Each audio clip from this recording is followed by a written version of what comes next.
Media sosial bikin banyak hal yang nggak terduga, terutama buat wanita. Mereka sekarang punya platform buat ungkapin diri mereka yang sebenarnya, bahkan saat mereka pikir nggak ada yang peduli. Setiap tweet, TikTok, atau cerita Instagram, mereka bagi dengan kecepatan yang bikin kaget. Sekarang, topeng yang mereka pakai udah nggak bisa dilepas dengan mudah. Dan apa yang ada di baliknya? Bertahun-tahun terjebak dalam utang emosional, trauma yang belum selesai, dan hak istimewa yang mereka harap bisa dibayar oleh orang lain. Mari kita bahas apa yang tanpa sengaja diungkapkan wanita tentang diri mereka dan kenapa ini berpengaruh besar pada kencan modern. Saat ini banyak wanita yang dengan berani membanggakan hal-hal yang dulu bisa menghancurkan reputasi mereka. Cerita tentang mantan, taktik manipulasi, dan strategi penggalian emas. Mereka posting semua itu demi like dan validasi. Mereka merasa berdaya dan jujur, padahal yang sebenarnya mereka tunjukkan adalah alasan kenapa pria harus waspada. Contohnya, kemarin saya lihat di TikTok seorang wanita, mungkin sekitar 32 tahun, cerita tentang betapa pacar barunya harus menyembuhkan trauma dari mantannya. Dia ngomong langsung di depan kamera bahwa tugas pacarnya adalah memperbaiki kerusakan yang dibuat oleh pria-pria sebelumnya. Dan komentar-komentarnya, banyak perempuan setuju, "Ya Ratu, dia harus bersyukur bisa mendapatkanmu." Ini semua soal utang emosional, dan banyak wanita terjebak di dalamnya. Setiap hubungan yang buruk, semua pengalaman yang enggak berhasil, semuanya jadi beban emosional yang mereka bawa ke hubungan baru. Tapi ini dia, mereka berharap kamu yang melunasi utang ini. Kamu nggak bikin utang itu, kamu nggak ada di sana. Tapi entah kenapa, itu jadi tanggung jawabmu untuk memperbaikinya. Saya punya klien pria baik dan sukses yang ketemu perempuan yang terlihat sempurna. Setelah 3 bulan, dia mulai melampiaskan semua masalahnya. Mantannya kasar, mantan yang lain selingkuh, mantan sebelumnya nggak mau berkomitmen. Tiba-tiba dia harus membuktikan bahwa dia berbeda, terus-menerus meyakinkannya, seolah-olah dia harus membayar kesalahan semua pria yang datang sebelum dia. Dia bukan berkencan dengan dia berkencan dengan seluruh riwayat emosionalnya. Kondisi ini bikin generasi wanita menjadi emosional bangkrut. Mereka habiskan usia 20-an dengan pria-pria yang nggak peduli.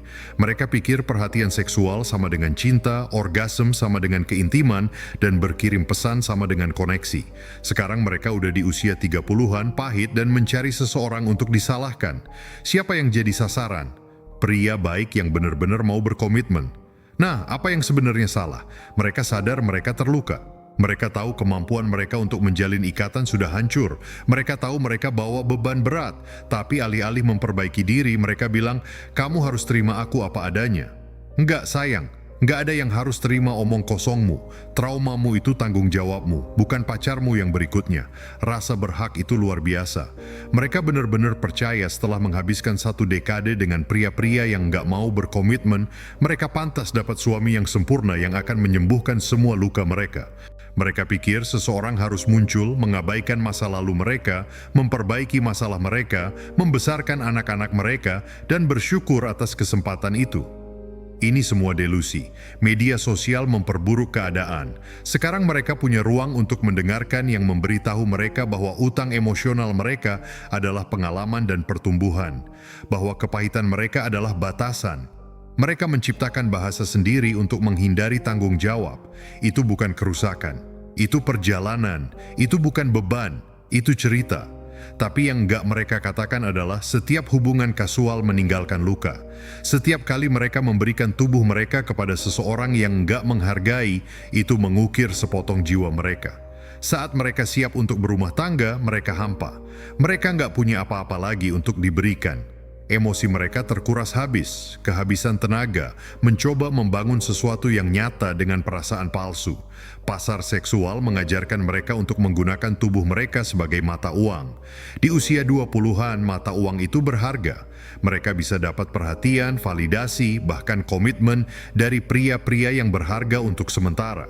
Tapi mereka habiskan semua itu untuk pria-pria yang nggak bertahan.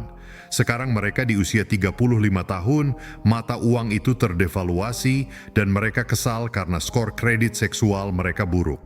Saya lihat pola ini terus-menerus. Seorang wanita menjalani hidup yang penuh lika-liku selama 15 tahun, menumpuk utang emosional yang besar, lalu bertemu pria baik dan berharap pria itu membayar kembali seluruh riwayat emosionalnya. Dia ingin pria itu membayar harga premium untuk apa yang dia berikan secara gratis. Dia menginginkan komitmen yang tinggi atas perilaku yang rendah. Perhitungannya nggak masuk akal, tapi mereka terlalu berhak untuk melihatnya. Taktik manipulasi mereka luar biasa. Mereka akan melakukan trauma dump lebih awal untuk menguji apakah kamu akan jadi penjaga emosional mereka. Mereka akan menciptakan masalah yang nggak ada untuk lihat apakah kamu akan menyelesaikannya. Mereka akan mendorong batasan untuk lihat apakah kamu akan bertahan. Dan jika kamu nggak mau terima, jika kamu nggak mau bayar utang emosional mereka, kamu dianggap nggak emosional dan nggak bisa menangani wanita sejati. Wanita sejati? Nggak. Kamu cuma kumpulan masalah yang belum terselesaikan dalam sebuah gaun. Wanita sejati akan tangani utang emosionalnya sendiri sebelum masuk ke hubungan baru. Wanita sejati nggak akan mengharapkan pria untuk membayar kerusakan. Dia bukan penyebabnya. Wanita sejati akan bertanggung jawab atas pilihannya daripada menuntut orang lain untuk memperbaiki konsekuensinya. Dinamika ini gila. Wanita-wanita ini beneran akan menghukum pacar mereka saat ini atas hal-hal yang dilakukan mantan mereka. Dia nggak langsung balas pesan, marah karena mantannya mengabaikannya. Pergi keluar dengan teman-teman, marah karena mantannya selingkuh. Dia menetapkan batasan karena mantannya suka mengontrol. Pria itu nggak bisa menang karena dia nggak bersaing dengan dia. Dia bersaing dengan hantu masa lalu yang menyebalkan, dan jangan sampai kamu mengungkit masa lalu mereka. Tanyakan tentang jumlah mantan mereka.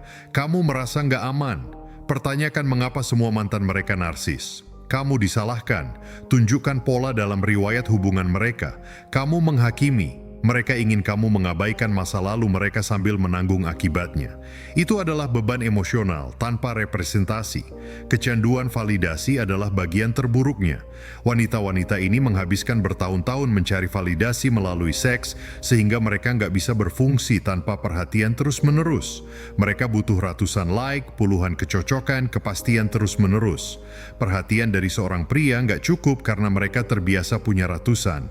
Mereka pecandu perhatian dan kamu diharapkan jadi pengedarnya.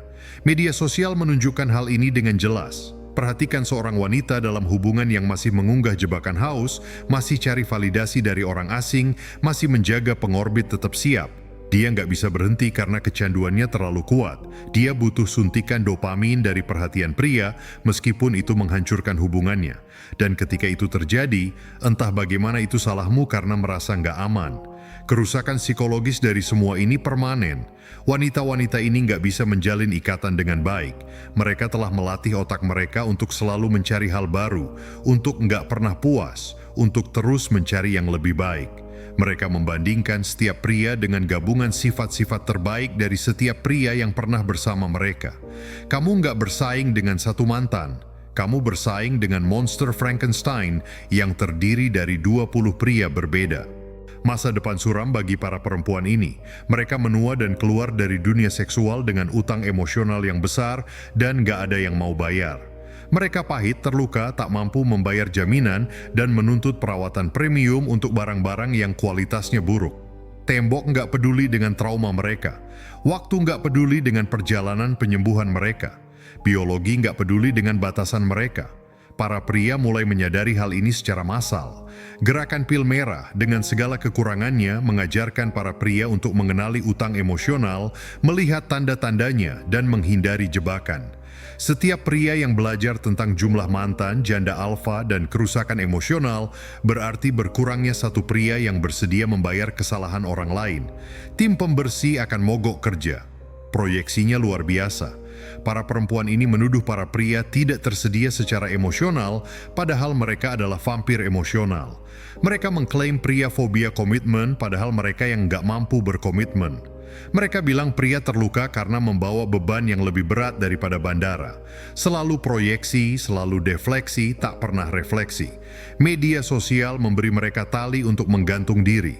Setiap unggahan tentang standar, tuntutan, trauma, perjalanan mereka, semua bukti. Pria bisa melihat dengan jelas apa yang mereka hadapi. Nggak perlu lagi bersembunyi di balik mistik feminin. Nggak perlu lagi berpura-pura menjadi sesuatu yang bukan diri mereka. Kebenaran ada di luar sana, dalam kata-kata mereka sendiri. Standar ganda itu mencengangkan. Pria dengan beban emosional perlu menanganinya sendiri. Wanita dengan beban emosional butuh pria untuk menanganinya. Masa lalu pria penting. Masa lalu wanita hanyalah masa lalu. Pria seharusnya memberi nilai. Kehadiran wanita adalah nilainya. Mereka menginginkan keuntungan tradisional dengan kebebasan modern, dan mereka terkejut ketika pria menolak untuk bermain. Tahukah kamu apa yang sebenarnya terjadi? Wanita menyadari bahwa tindakan punya konsekuensi, bahwa menghabiskan 1 dekade di Korsel meninggalkan bekas, bahwa memperlakukan hubungan sebagai transaksional menjadikannya transaksional, bahwa utang emosional menumpuk bunga, dan sekarang tagihannya jatuh tempo, tapi nggak ada yang mau membayarnya.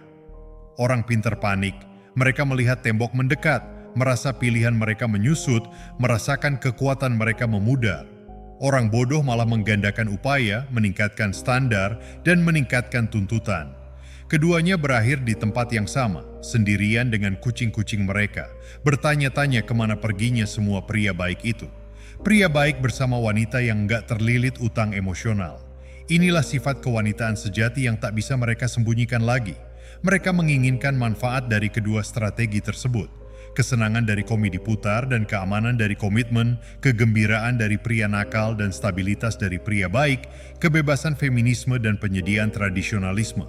Mereka menginginkan semuanya, tak pantas mendapatkannya, dan marah pada pria karena menyadarinya. Upaya ikatan trauma itu menyedihkan. Mereka mencoba membuat kamu merasa bertanggung jawab atas keadaan emosional mereka. Jika kamu nggak membalas pesan, mereka akan terpuruk.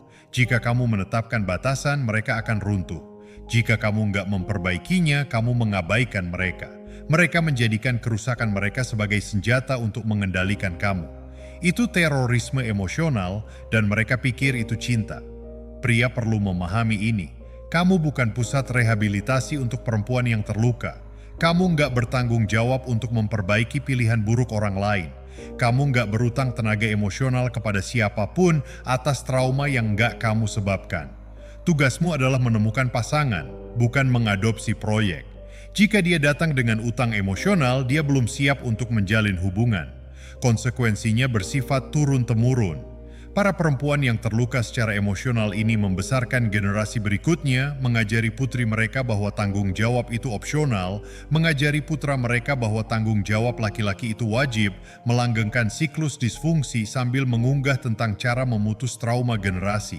Mereka nggak merusak apapun, mereka cuma mengemasnya ulang, tapi inilah pil putihnya.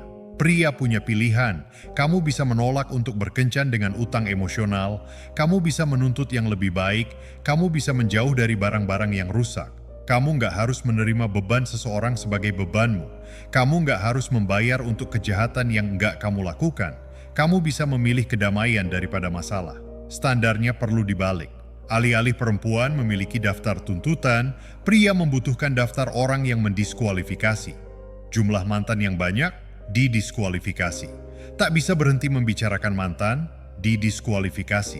Berharap kamu memperbaikinya, didiskualifikasi. Masih mencari validasi daring, didiskualifikasi. Memiliki utang emosional, didiskualifikasi. Bersikaplah kejam karena mereka akan bersikap seperti itu jika perannya dibalik. Wanita menunjukkan sifat mereka melalui keluhan mereka.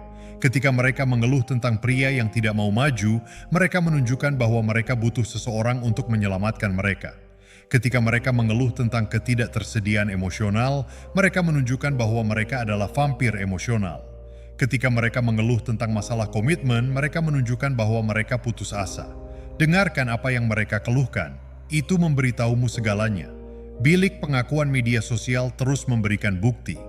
Wanita mengunggah tentang sifat beracun mereka, sisi gila mereka, kerusakan emosional mereka, seolah-olah itu lucu. Itu nggak lucu. Itu adalah label peringatan. Ketika seseorang memberitahumu racun mereka, jangan minum mereka. Ketika seseorang menunjukkan kerusakan mereka padamu, jangan coba-coba memperbaikinya.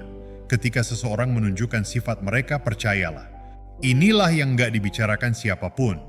Harapan yang nggak sejalan antara apa yang menurut wanita pantas mereka dapatkan dan apa yang sebenarnya mereka tawarkan. Mereka menghabiskan usia 20-an mereka dengan memberikan tahun-tahun fisik terbaik mereka kepada pria yang nggak mau berkomitmen, mengakumulasi kerusakan emosional dengan setiap hubungan yang gagal. Sekarang di usia 30-an, dengan kesuburan yang menurun, beban yang bertambah dan hati yang mengeras, mereka mengharapkan pria yang jauh lebih baik daripada mereka yang menolak mereka. Disonansi kognitifnya mencengangkan. Hancurnya harga diri akibat pencarian validasi sangat mendalam. Para wanita ini membangun seluruh identitas mereka di atas perhatian pria. Suka di Instagram adalah mata uang mereka. DM adalah validasi mereka. Jumlah mantan adalah papan skor mereka, tapi validasi eksternal adalah obat yang butuh dosis lebih tinggi dari waktu ke waktu. Sekarang mereka butuh kepastian terus-menerus hanya untuk merasa normal. Mereka nggak mencari pasangan, mereka mencari pemberi validasi permanen. Dinamika yang berpotensi kasar yang diciptakan ini sangat menakutkan. Wanita dengan utang emosional yang belum terselesaikan nggak cuma bawa beban, mereka bawa pola manipulasi, kontrol, dan volatilitas emosional. Mereka udah belajar menggunakan air mata sebagai senjata, seks sebagai mata uang, dan jadi korban sebagai strategi. Mereka akan bikin kamu berpikir bahwa ketidakstabilan emosional mereka adalah kesalahanmu. Mereka akan bikin kamu bertanggung jawab atas kebahagiaan mereka tanpa bertanggung jawab atas kebahagiaanmu. Saya udah lihat banyak pria hancur oleh dinamika ini. Pria-pria baik yang mengira mereka bisa mencintai seseorang sampai dia sembuh. Pria-pria yang mengorbankan kedamaian, persahabatan, dan kewarasan mereka mencoba mengisi lubang hitam emosional yang nggak pernah bisa terisi. Wanita-wanita ini nggak butuh pacar. Mereka butuh terapis, tapi terapi butuh akuntabilitas, dan itulah satu hal yang mereka tolak. Nuansa di sini penting. Nggak semua wanita kayak gini. Ada wanita yang udah berusaha memperbaiki diri, yang bertanggung jawab atas masa lalu mereka, yang masuk ke hubungan sebagai pribadi yang utuh, bukan proyek yang gagal. Tapi mereka semakin jarang. Budaya merayakan disfungsi, menghargai status korban, dan menghukum akuntabilitas. Insentifnya terbalik. Masa depan adalah milik pria yang menolak menerima utang emosional, yang menuntut pasangan, bukan proyek, yang mencari pembangun, bukan beban. Era tim pembersih udah berakhir. Era standar pria udah dimulai. Wanita nggak bisa lagi menyembunyikan sifat asli mereka, dan pria nggak bisa lagi berpura-pura nggak melihatnya. Ini bukan tentang membenci wanita. Ini tentang mengenali kenyataan. Banyak perempuan menanggung utang emosional yang besar akibat pilihan yang buruk. Mereka berharap laki-laki yang membayar utang ini. Laki-laki semakin banyak yang menolak. Ini menciptakan krisis bagi perempuan yang berharap orang lain memperbaiki masalah mereka. Solusinya sederhana. Tangani utang emosionalmu sendiri atau tetaplah melajang. Topengnya dilepas. Kebenaran terungkap dan permainannya terekspos.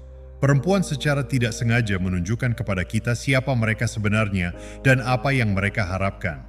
Mereka mengungkapkan utang emosional mereka, rasa berhak mereka, ketidakmampuan mereka untuk bertanggung jawab.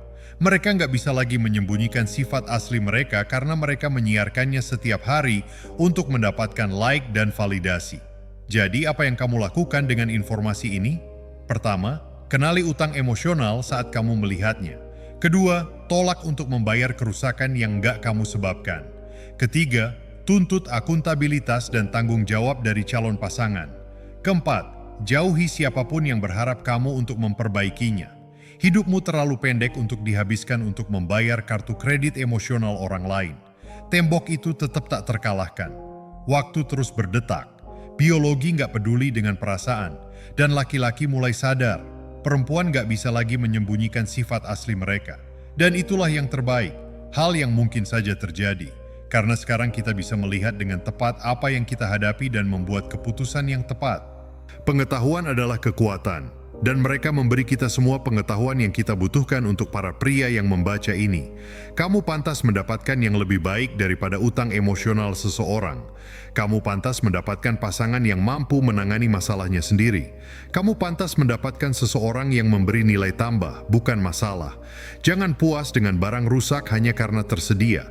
Tunggu kualitas atau nikmati kesendirian.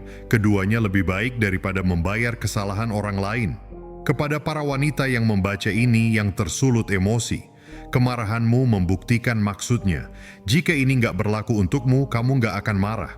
Fakta bahwa kamu kesal berarti kamu mengenali diri kamu sendiri dalam kata-kata ini.